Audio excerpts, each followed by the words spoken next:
Hello students, this is Ashish Kumar Sharma, lecturer mathematics eight GPC 12। हम लोग rational functions का integration देख रहे थे। पिछले लेक्चर में हम लोग रेशनल फंक्शंस के बारे में देख चुके हैं। रेशनल फंक्शंस दो टाइप के आपको मिल सकते हैं, प्रॉपर और इम्प्रॉपर। अगर प्रॉपर रेशनल फंक्शन है तो उसका हम लोग पार्शियल फ्रैक्शन कर सकते हैं, उसको विभिन्न खंडों में तोड़ सकते हैं। और इम्प्रॉपर है तो उसको हम लोग पहले प्रॉपर फ्रैक्शंस में कन्वर्ट कर लेंगे, जो कि हमने देखा था कि किसी भी इम्प्रॉपर फ्रैक्शन को हम लोग qx plus r x by g x form में लिख सकते हैं, जहाँ पे जी एक्स डिवाइजर है, यह हर था रेशनल फंक्शन का। तो qx चूंकि इसमें बहुपद रहेगा x के पदों में, और हम लोग जानते हैं कि integration of x and dx is xn plus one upon n plus one होता है। क्योंकि बहुपद है इसलिए n can not be equal to -1। तो इस फॉर्मूले से इसका इंटीग्रेशन आसानी से हो जाएगा। ये पार्ट हम लोग पार्शियल फ्रैक्शंस में कन्वर्ट करके सोल्व कर पाएंगे। कोई भी प्रॉपर फ्रैक्शन जो है उसको हम लोग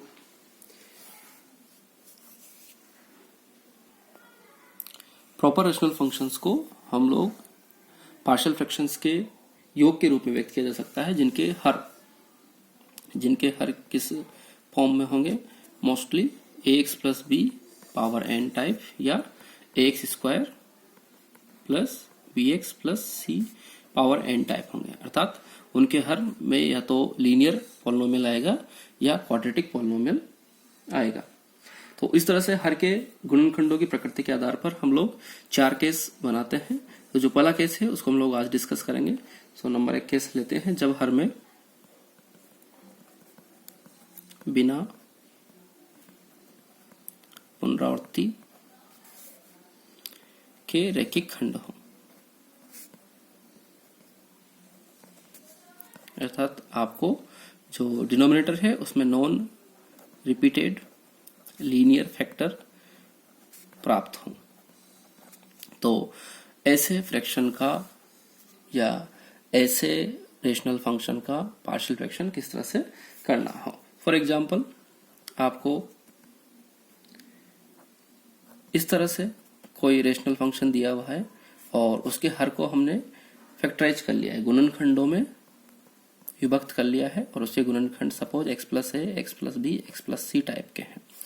तो इसका पार्शियल फ्रैक्शन आपका सिंपली हो जाएगा a by x plus a plus b by x plus b plus c by x plus c. हम लोग कैसे डिस्कस कर रहे हैं, नॉन रिपीटेड लीनियर फैक्टर। ध्यान रहे इनमें से कोई भी लीनियर फैक्टर रिपीट नहीं हो रहा है।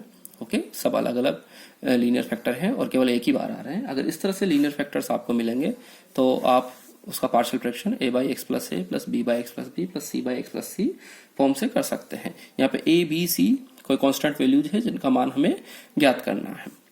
इनका मान ज्ञात करने के लिए क्या तरीका हम लोग अपनाएंगे, जो यहाँ पे हर है उसको आप इधर मल्टीप्लाई कर देंगे और फिर कंपेयर करेंगे। क्योंकि इधर भी बहुपद है और इधर भी x की टर्म्स में ही आपको वैल्यूज मिलेंगी, तो दोनों तरफ बहुपद है।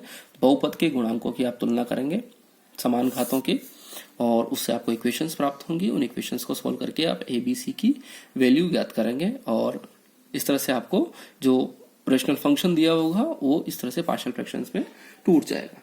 एक एग्जांपल से हम लोग इसको समझते हैं। सपोज एक जो रेशनल फंक्शन आपको दिया है that is 1 by x square minus 1। ये एक प्रॉपर फ्रैक्शन है या प्रॉपर रेशनल फंक्शन है, जो कि अंश में जो घात है वो 0 है और हर की घात 2 है। इसके आसानी से हम लोग फैक्टराइजेशन कर सकते हैं, that is x minus 1 upon x minus 1 x plus 1। अब इसको आप लिख सकते हैं that is a by x minus 1 plus b by x plus 1, क्योंकि जो फैक्टर्स हैं वो लीनियर हैं और नॉन रिपीटेड हैं। अब आपको a और b ज्ञात करने हैं। a और b ज्ञात करने हैं तो यहाँ से अब इसको इस साइड में मल्टीप्लाई कर देंगे इसके हर को, तो 1 इक्वल टू आपको मिलेगा a times x plus 1 plus b times x minus 1। क्योंकि दोनों तरफ बहुपद है इसलिए यहाँ पे x की मैक्सिमम घात 1 है, यहाँ पे अपन x की मैक्सिमम घात 1 लेते हैं, लेकिन चूंकि इधर x इन्वॉल्व नहीं है इसलिए इसको 0x लिखा जा सकता है। That is 0x plus 1 is equal to x के जो गुणांक में रहेंगे वो a प्लस b है, a यहाँ से और b यहाँ से, that is a plus bx plus a minus b। Compare करेंगे आप घातों को समान घातों की x के समान घातों की तुलना करते हैं अगर आप लोग, तो आपको इक्वेशंस मिलती है a प्लस बी बराबर 0 तथा a माइनस बी बराबर 1। इनको सॉल्व कर लीजिए आप, तो 2a इक्वल टू मिलता है आपको 1, that means a is equal to half, and since b is equal to minus है, so which implies b is equal to minus half. तो a और b की वैल्यू आपको मिल जाती है। एक और तरीका जो आप सॉल्यूशन में इस्तेमाल कर सकते हैं, अगर आप x बराबर 1 पुट कर देते हैं यहाँ पे पूरे एक्सप्रेशन में, तो x बराबर 1 पुट करने से पार्ट 0 हो जाएगा, 1 प्लस 1 2 हो जाएगा, और a बराबर हाफ आपको यहाँ से डायरेक्टली मिल जाएगा। फिर b सोल्व करने के लिए आप x बराबर -1 पुट कर सकते हैं, तो ये पार्ट 0 हो जाएगा, और that is b times -2 equal to 1 आपको मिलेगा, and b is equal to -1/2 आपको प्राप्त हो जाएगा। तो इस तरह से भी आप लोग कर सकते हैं। अलग अलग सिचुएशन में आपको अलग अलग तरीके यहाँ पे अपनाने पड़ सकते हैं।